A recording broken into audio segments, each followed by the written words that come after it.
Hi friends, मैं आकांक्षा शर्मा जी की वित्त आकांक्षा में आपका स्वागत करती हूँ। पटवारी के लिए आज गणित के प्रश्न लेके आई हूँ, बहुत शानदार। और ये ऐसे प्रश्न हैं जो पिछली व्यापम की परीक्षाओं में आ चुके हैं। तो चलिए स्टार्ट करते हैं। पहला क्वेश्चन बोल रहे हैं, एक सेकेंड रुकिए, चलिए स्टार्ट करते हैं। पहला क्वेश्चन है, सुनील ने किसी साधारण ब्याज की दर से 7,953 रुपये 2 वर्ष के लिए दिए। तो पहली स्थिति देखते हैं। देखो यहाँ पे क्या है, 2 बार की स्थिति आपको बता रहे हैं, तो आपको अलग अलग ले लेना है। पहले क्या बोल रहे हैं, साधारण ब्याज की दर से 7,953 रुपये, मतलब P1 कितना है यहाँ पे 7,953 रुपये, मतलब मूलधन पहला है 7,953 रुपये। और ये किसको एक व्यक्ति को उसने 7,953 रुपये 2 वर्ष के लिए दे दिए। तो मतलब समय कितना आ गया, 2 वर्ष आ गया। उसी ब्याज की दर को उसने 1,800 रुपये में, मतलब उसी दर वही रहेगी, दर सेम है तो दर वही, उसी पे उसने 1,800 रुपये 3 वर्ष के लिए किसी और को उधार दे दिए। 1,800 रुपये 3 वर्ष के लिए किसी और को उधार दे दिए। अब उसको दोनों पे जो ब्याज मिला है वो दोनों का कुल ब्याज आ रहा है 2,343 रुपये। अब आपको बताना है ब्याज की दर क्या है। तो देखो, आपको साधारण ब्याज से दिया है, तो साधारण ब्याज का सूत्र आपको पता है कि सूत्र होता है मूलधन गुणे दर गुणे समय। क्योंकि यहाँ पे 2 मूलधन है और दोनों को जोड़ने पर, मतलब दोनों ब्याजों को जोड़ने पर, ये सूत्र किसका होता है, ब्याज बराबर मूलधन गुणे दर गुणे समय का सूत्र होता है। तो ये भी एक ब्याज का सूत्र हो जाएगा और ये भी ब्याज का सूत्र हो जाएगा। दोनों में आपको क्या पता करना है, दोनों में आपको आर फाइंड करना है, आर सेम है। तो दोनों को एक साथ लिखकर जोड़ के आप उसका जो उन्होंने दिया है कि दोनों को कुल मिला के ब्याज मिल रहा है 2,343 रुपये। तो आप क्या रखोगे, ब्याज 1 प्लस ब्याज 2 बराबर क्या आ जाएगा 2,343। ब्याज 1 में क्या लिखेंगे, मूलधन गुणे दर गुणे समय बटे 100। ऐसे ब्याज 2 में लिखेंगे मूलधन गुणे दर गुणे बटे 100। तो इस प्रकार से आप इसको सॉल्व कर सकते हो। आगे इसको आपने सॉल्व कर देना है पूरा। 7,953 गुणे समय 2 है, आर निकालना है, ऐसे यहाँ पे 3 है, आर निकालना है, बराबर ये आ जाएगा, इंटू में 100 हो जाएगा। अब यहाँ पे दोनों में आर कॉमन है, तो आर एक बार निकाल के इसका इंटू करके ये आ गया, इसका इंटू करके ये आ गया। बस इसको डिवाइड कर देंगे, आर की वैल्यू निकल आएगी। जहाँ पर भी ऐसा दिखे कि दर बिल्कुल सेम हो, आपको 2 मूलधन दिए हो, 2 टाइम दिए हो, तो आपको यही फॉर्मूला लगाना है, ब्याज 1 का प्लस ब्याज 2 का, और ये जो दोनों का जो आंसर आ जाएगा वो आपका मेन आंसर आ जाएगा। दोनों को जोड़ने पे उन्होंने दिया ही है, दोनों को जोड़ने पे क्या होगा, तो दोनों को जोड़ने पे 2,343 आ रहा है, तो इसलिए 2,343 आपने लिख दिया। इस तरह से आप इसको सॉल्व कर सकते हैं। अगला है, यदि 3 क्रमागत सम संख्याओं का योग 108 है तो इनमें सबसे छोटी संख्या क्या है। वैसे तो आप इसको ऐसे भी लिख सकते हो, x plus x plus 1 x plus 2 बराबर 108, और फिर x और x को जोड़ लेंगे 3x आ जाएगा, 2 और 1 को जोड़ लेंगे 3 आ जाएगा, एक 3 यहाँ पे माइनस कर लेंगे तो 108 में से 3 जाएगा, कितना बचेगा, 105 बचेगा। तो मतलब 3x बराबर आ जाएगा 105। x में 105 में 3 का डिवाइड कर देना, तो कितना जाएगा, 3 3 9, 3 5 15, तो एक संख्या कितनी आ जाएगी 45, मतलब 35, मतलब पहली संख्या कौन सी जाएगी, 35 से जाएगी। अब वो बोल रहे हैं तो इनमें सबसे छोटी संख्या क्या है। तो इस प्रकार से क्वेश्चन में क्या निकालना है, देखो 3 क्रमागत सम संख्याओं का योग पूछा है। अब अगर सम संख्या पूछते हैं तो ये देखो, अगर क्रमागत संख्या पूछते हैं तो आपको ले लेना है x प्लस 1 x प्लस 2। लेकिन अगर आपसे पूछते हैं कि 3 क्रमागत सम संख्या बताइए, तो सम संख्या में एक बार x ले लो, एक बार x प्लस 2 ले लो, एक बार x प्लस 4 ले लो, ऐसे करना है। इतना सब करने की बजाय आप ये ट्रिक याद कर लो। क्या ट्रिक है कि देखो, यदि 3 क्रमागत सम संख्याओं का एक 108 है तो इनमें सबसे छोटी संख्या ज्ञात करनी है। तो 3 क्रमागत सम संख्याएं हैं, तो इस 108 में आपको काय का डिवाइड कर लेना है, 3 का डिवाइड कर लेना है। 108 में जब आप 3 का डिवाइड करोगे, 3 3 त्रिका 9, 3 18, तो कितना जाएगा 36। ये 36 जो संख्या आएगी वो मध्य की संख्या आएगी। जब आप इसको और इसको 3 को डिवाइड करोगे तो जो संख्या मिलेगी आपको वो कौन सी मिलेगी, मध्य की मिलेगी। चूंकि 3 संख्या है तो बीच में अगर 36 है तो उसके पहले क्या होगा, सम संख्या 1 छोड़ के आती है तो 34 हो जाएगा। इसके बाद क्या हो जाएगा 38 हो जाएगा। 36 के बाद एक छोड़ा 38 और 36 में से एक यहाँ पे छोड़ा तो यहाँ पे 34 हो जाएगा। इस प्रकार से भी आप इसको हल कर सकते हो। जो भी योग हो उसका कुल संख्या में भाग देकर भी आपको जो मध्य की संख्या हमेशा भाग दे के कौन सी संख्या निकलेगी, मध्य की संख्या निकलेगी। अगला है 30 वस्तुओं को बेचकर 5 वस्तुओं के विक्रय मूल्य के बराबर लाभ प्राप्त होता है प्रतिशत लाभ के लिए। इस प्रकार का क्वेश्चन आए तो आपको ये सूत्र लगा देना है, जो सूत्र मैंने लिखा हुआ है यहाँ पे, N M minus N into 100। यहाँ पर एन क्या होता है, जो दूसरी वाली जिसके विक्रय मूल्य के बराबर होता है वो हमेशा ऊपर आती है, मतलब ये आ जाएगा ऊपर 5 बटे में जो पहले विक्रय मूल्य है, पहली वस्तु है दूसरी वस्तु है, उनको अपन ने माइनस कर देंगे। 30 माइनस 5 इंटू कर देंगे 100। अब 5 ऊपर है, 30 में से 5 जाएंगे कितने बचेंगे, 25 गुणे 100, 25 से कम 25, 25 चौको 100 और 5 चौको क्या आ जाएगा 20, तो 20 आंसर आ जाएगा। इस प्रकार का क्वेश्चन हो, इतने वस्तुओं को बेचकर इतने वर्गमूल के, इतने विक्रय मूल्य के बराबर लाभ प्राप्त होता है या हानि प्राप्त होती है, तो प्रतिशत लाभ ज्ञात कीजिए। तो इसमें क्या करते हैं कि जो दूसरी वस्तु के विक्रय मूल्य के बराबर पूछा जाता है उसको ऊपर लगते हैं, नीचे दोनों वस्तुओं को माइनस कर देते हैं इंटू 100। इस प्रकार से आप इस सवाल को सॉल्व कर सकते हैं। अगला है, यदि किसी घनाभ की लंबाई में 10% की वृद्धि, चौड़ाई में 20% की वृद्धि और ऊंचाई में 25% की वृद्धि की जाए तो आयतन में प्रतिशत वृद्धि क्या होगी। इस प्रकार का क्वेश्चन होता है। तो एक मैंने पिछली बार भी एक वीडियो बताया, तब बताया था कभी किसी में लगातार अलग अलग डिजिट से वृद्धि हो रही है तो आप ये वाला सूत्र लगा सकते हो, x + y और xy/100। तो सबसे पहले आप शुरू की दो संख्याओं की वृद्धि और कमी का निकल, 10% की वृद्धि हो रही है मतलब x बराबर आ जाएगा यहाँ पे 10, और 20% की कमी हो रही है तो y बराबर आ जाएगा -20। अगर कमी हो रही है तो माइनस और वृद्धि हो रही है तो प्लस। तो 10 और 20 हम xy की जगह लिख लेंगे, यहाँ पे इंटू कर लेंगे, 20 में से 10 जाएगा 10 बचेगा, 20 और ये दोनों इंटू कर जाएंगे 2 बचेगा, तो यहाँ पे आ जाएगा क्या 12%। तो ये 12% जो आया उसको हम अब हमको क्या निकालना है, उन्हें तीसरा दिया है, अभी तो हमने इसका और इसका निकालना था, अब वो बोल रहे हैं तीसरा किसका निकालने का बोल रहे हैं, 25% का। जो आंसर आ जाएगा उसके साथ फिर यही फॉर्मूला रख के x और y रख के ये आप इसको निकाल लेना, x + y + x + y/100।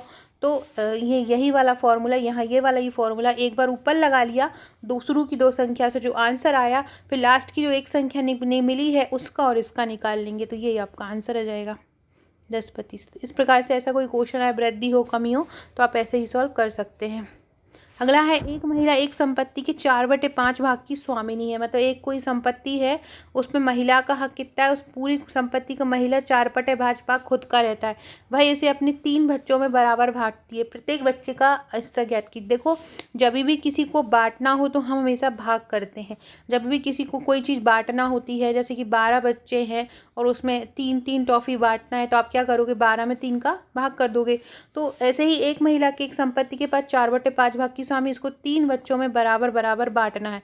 तो 3 बच्चों में बराबर बराबर बांटना है तो कैसे निकालेंगे अब, 4/5। देखो अभी तो एक डिजिट संख्या होती है, लेकिन यहाँ पे क्या है, रेशो है, मतलब बटे वाली संख्या है। बटे वाली संख्या को अगर हमें डिवाइड देना हो तो जो संख्या दिख रही है उसमें भी हम बटा कर देते हैं, मतलब 1/3। 3 है तो यहाँ पे क्या हो जाएगा, 1/3 हो जाएगा। 4/5 में 1/3 का गुणा कर लेंगे तो आपका आंसर आ जाएगा 4/15।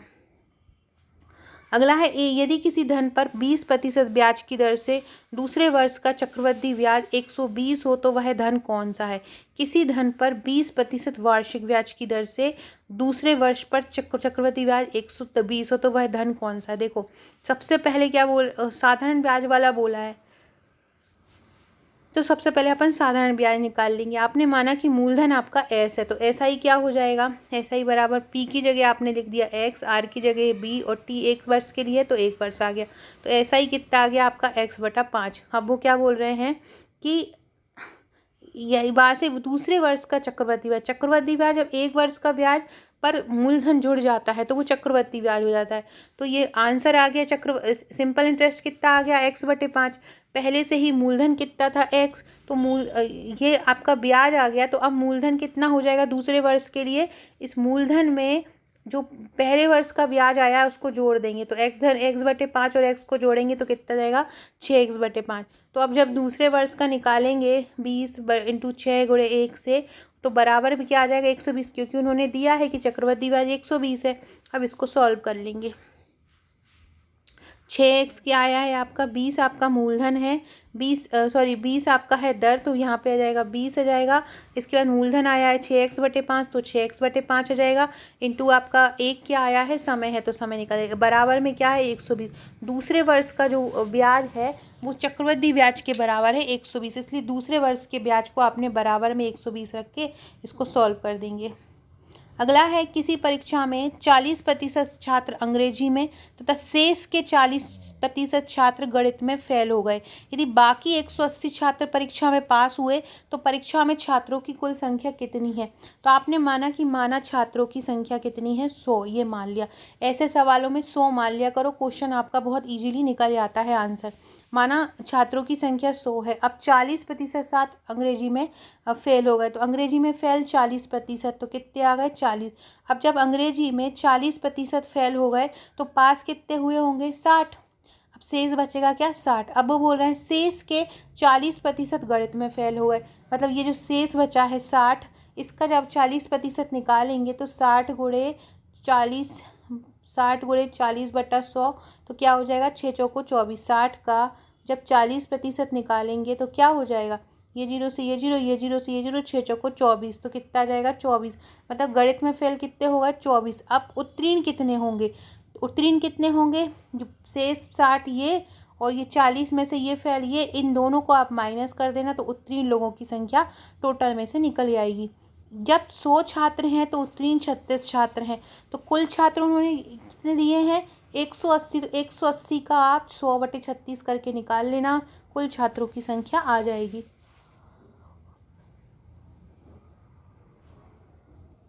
एक बार और ध्यान से समझ लो, किसी परीक्षा में 40% छात्र अंग्रेजी में फेल हैं, तो 100 आपने माने हैं, तो 40% अंग्रेजी में फेल हैं तो 60 तो पास होंगे। अब ऐसे ही शेष के मतलब 60 लोगों के 60 के 40% गणित में फेल हो गए, मतलब 24 फेल हो गए गणित में, तो पास कितने हुए, तो 24, 60 में से 24 घटा देंगे तो आपको पास मिल जाएगा। यदि बाकी छात्र 180 छात्र परीक्षा में पास हुए तो परीक्षा में छात्रों की कुल संख्या 100 छात्र हैं, तो छात्रों कितने 100 छात्र हैं तो उत्तीर्ण कितने छात्र हैं इस 36। अगर 180 छात्र होंगे तो 180 गुणे 100/36, तो इस तरह संख्या निकल आएगी।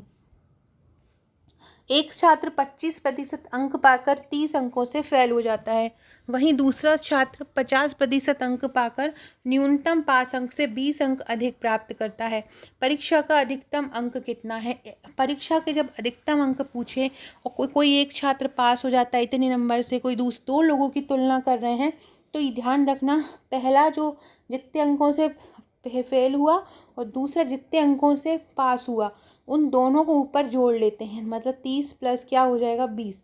अब जितने प्रतिशत अंक पहले वाले ने किए और जितने दूसरे वाले ने किए, दोनों को नीचे माइनस कर देते हैं, मतलब 50 - 5 और इंटू 100 कर देते हैं। ये आपकी एक ट्रिक है।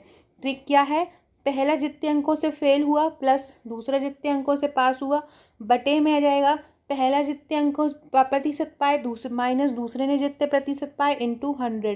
तो देखो ऐसे ही कर लेंगे 30 और 20, पहले 30% से 30 नंबर से फेल हो गया, दूसरा 20% अधिक प्राप्त करता है, दोनों को जोड़ लिया। फिर ऐसे ही पहले को 50% अंक मिले हैं और दूसरे को पहले दूसरा ज़्यादा है इसलिए पहले लिख लिया 50 को, ऐसे ही दूसरे को 25% ज़्यादा मिले हैं तो उसे लिख लिया, फिर इन दोनों को सॉल्व कर दिया। अगला है 20 मीटर इंटू 16 मीटर की बिमा के कमरे को फर्श को ढक देने पर 80 सेंटीमीटर चौड़ाई वाले कारपेट के कितने मीटर की आवश्यकता होगी। तो देखो कारपेट की क्या बोल रहे हैं 80 सेंटीमीटर चौड़े कारपेट के लिए, तो कारपेट की चौड़ाई कितनी है 80 सेंटीमीटर, मतलब 80/100 होगी मीटर में अगर निकालेंगे। और कमरे के फर्श को ढकने के लिए बिमा के कमरे का फर्श का कितना है 20 × 16 है, तो कमरे का आयतन कितना होता है लंबाई जोड़े चौड़ाई और 20 × 16 है, तो उन्होंने निकालिए 320 कमरे का क्षेत्रफल निकल आया। अब कारपेट की लंबाई निकालनी है, कारपेट की लंबाई क्या होगी कमरे का आयतन बटे कारपेट की चौड़ाई। कारपेट की लंबाई निकालने के लिए क्या करेंगे, जो टोटल कमरे का आयतन आया होगा उसमें कारपेट की चौड़ाई का भाग दे देंगे, तो टोटल आया है 320, उन्होंने कारपेट की चौड़ाई 80/100 दिए, इसको निकाल देंगे तो कारपेट की आपको 400 मीटर पूरी लंबाई आवश्यकता मिल जाएगी। अगला है 3 सेंटीमीटर, 4 सेंटीमीटर तथा 5 सेंटीमीटर किनारे वाले धातु के ठोस गोलों को पिघलाकर एक ठोस गोला घन बनाया गया है। यदि इस प्रक्रिया में धातु का बिल्कुल नुकसान नहीं हुआ है तो नए घन का किनारा कितना होगा। देखो घन का क्षेत्रफल कितना होता है, a की पावर q। अब यहाँ पे कितना दिया है उन्होंने, 3 सेंटीमीटर, 4 सेंटीमीटर तथा 5 सेंटीमीटर धातु के ठोस घनों को पिघलाकर एक ठोस घन बनाया। ये एक ट्रिक होती है कि जब 3 घनों को आपस में मिलाकर एक ठोस बनाया गया तो नए घने का किनारा कितना होगा। तो कुछ नहीं करना है, 3 लिख देना है और AQ BQ प्लस CQ कर देना है। A कितना है 3 है, B कितना है 4 है और C कितना है 5 है। इन तीनों का घन निकाल के और इसका रूट निकाल देना है, 3 से इंटू कर देना है।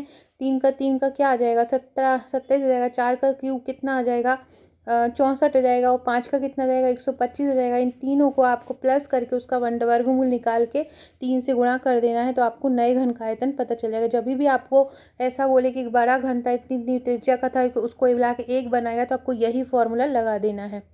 यदि चीनी का मूल्य 20% बढ़ जाए तो उपभोग उसको कितने प्रतिशत कर ले कि ताकि खर्च में कोई बढ़ोतरी ना हो। जब इस प्रकार का क्वेश्चन आए तो क्या करना है, जितने प्रतिशत बढ़ रहा है उसको ऊपर लिख देना है, मतलब परिवर्तन को ऊपर लिख देना है और नीचे जो भी अगर प्रतिशत वृद्धि हो रही है कमी हो रही है उसको नीचे लिख देना है।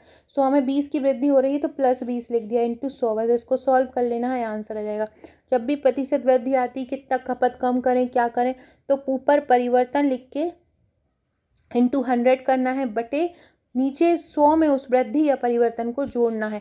ये फॉर्मूला याद रखना, कमी प्रतिशत बराबर परिवर्तन। अब कितनी कमी की जाए, जब पूछ रहे हैं कितनी कमी की जाए तो यहाँ पे जोड़ेंगे, जब यहाँ पे पूछेंगे कितनी वृद्धि की जाए तो यहाँ पे घटाएंगे। ये उल्टा हो जाता है, वो पूछ रहे हैं कितनी कमी की जाए तो इसलिए हमने यहाँ पे क्या करा है प्लस का निशान लगाया। अगर यहाँ बोलें कि इतनी वो हो गई है, सस्ता हो गया है सामान तो कितनी वृद्धि की जाए तो यहाँ पर माइनस हो जाएगा। 100 में से माइनस वृद्धि हो जाएगी, माइनस कमी हो जाएगी, ऊपर परिवर्तन आ जाएगा। अगला, एक कपड़े का टुकड़ा 2 मीटर लंबा है, धोने पर वह 0.45% सिकुड़ता है। धोने के बाद उस कपड़े की लंबाई कितनी है। देखो ये मीटर में लिखे हैं, आंसर इसके सेंटीमीटर में लगे हैं तो मीटर को पहले सेंटीमीटर में बदल लो। 2 मीटर बराबर कितना जाएगा 200 सेंटीमीटर। सिकुड़ा हुआ कपड़ा कितना, 200 का 0.5 निकाल लो तो कितना जाएगा 1 सेंटीमीटर। अब 200 में से 1 सेंटीमीटर को माइनस कर लो तो 199 आंसर आपका आ जाएगा।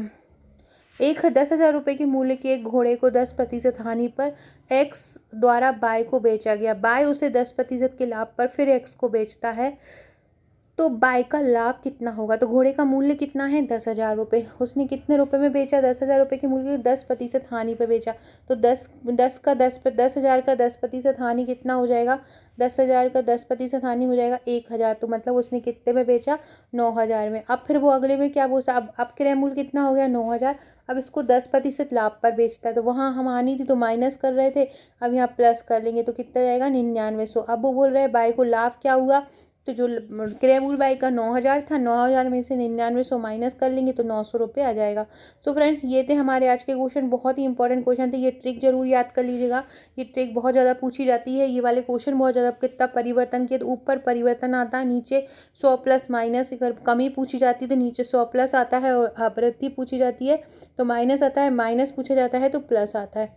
सो इस प्रकार से आप ये क्वेश्चन कर सकते हैं। वीडियो अच्छा लगा हो तो लाइक शेयर सब्सक्राइब जरूर कीजिएगा। Okay friends, thank you.